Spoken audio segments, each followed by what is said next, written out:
La première mission, c'est l'aide. Et pendant que nous aidons, le Seigneur, lui, travaille aussi sur nos épaules pour leur apprendre à nous aimer, à nous protéger et à pourvoir pour nous.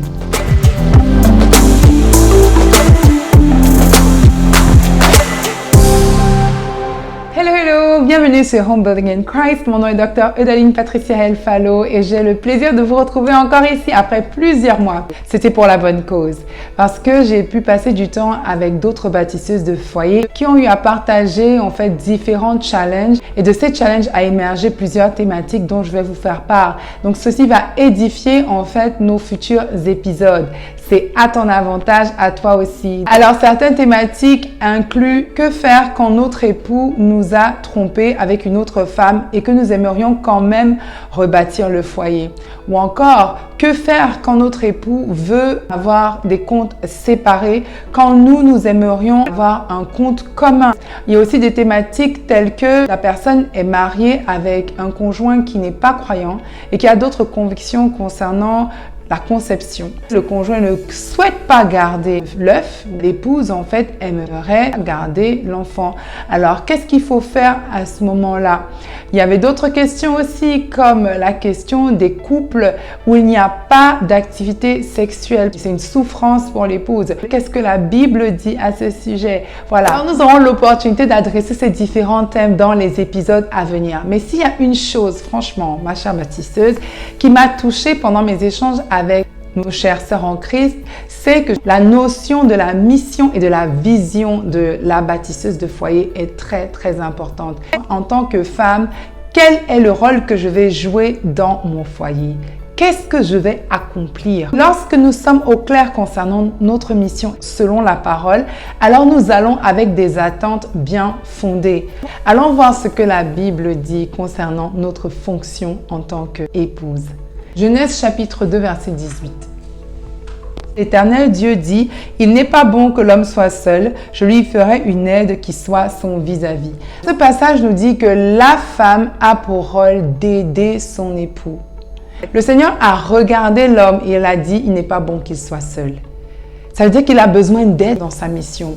Aider à faire quoi exactement? Allons repartir donc dans le livre de la Genèse pour voir en fait qu'est-ce que l'époux fait qui nécessiterait de l'aide. Alors nous allons voir dans Genèse chapitre 2 verset 15. Toujours dans la version Semeur, je lis « L'Éternel Dieu prit l'homme et l'établit dans le jardin d'Éden pour le cultiver et le garder. » Donc si on applique cela à quelque chose d'un peu plus symbolique dans la vie de tous les jours, la terre que l'homme cultive, c'est le travail que l'homme a, les responsabilités que l'homme a à l'extérieur du foyer, qu'il remplit et qui lui valent une rémunération. C'est toutes ces activités-là en fait qui sont rémunératrices qu'il va utiliser pour s'occuper de sa famille.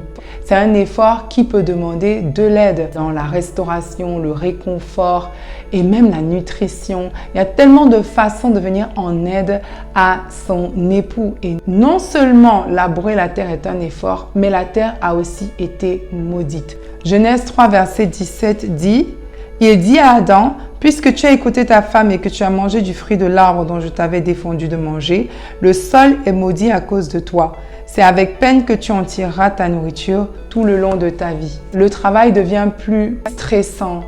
Il n'y a pas que travailler, il faut aussi protéger sa progéniture, son épouse. Cela constitue une responsabilité, une charge.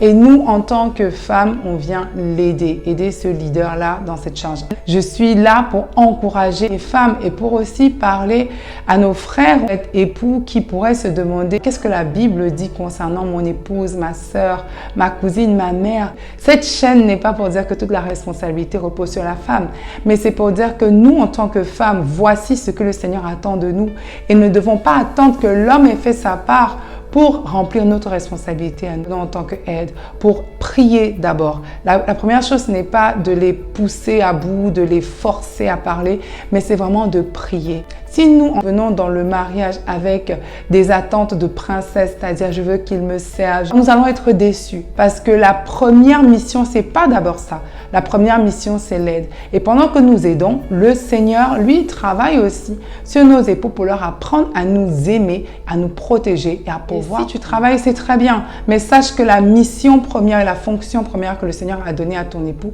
c'est de se poser des questions concernant ta provision et concernant la protection de ton foyer. Parfois, nous aussi, en tant que femmes, nous empiétons sur la fonction de nos époux et finalement, ils se trouvent un peu perdus et ont tendance à être attirés par d'autres femmes qui vont être plus ouvertes à leur fonction d'époux. Donc, soyons vraiment sensibles à ce niveau. J'espère que cette session t'a édifié. Dans les sessions qui viendront, nous allons pouvoir parler de thématiques qui sont ressorties de mes échanges avec les bâtisseuses. J'aimerais que tu saches que les bâtisseuses, c'est une communauté de plus de 60 femmes qui, voilà, sont pour certaines mariées et pour d'autres dans l'attente du mariage. Et le but de ces femmes, c'est de savoir ce que la parole dit concernant le foyer pour être encore plus obéissante et glorifier le Seigneur. Alors, si tu veux rejoindre cette communauté, n'hésite pas à aller en dessous de la vidéo et à cliquer sur le lien d'inscription. D'autre part, si tu aimerais en savoir plus sur la bâtisse du foyer à travers la lecture, tu peux toujours aller sur Amazon où nous avons le manuel du foyer qui est à disposition. Alors sur ce, je te dis à la prochaine pour un autre épisode de Home Building with Christ. Ciao, ciao!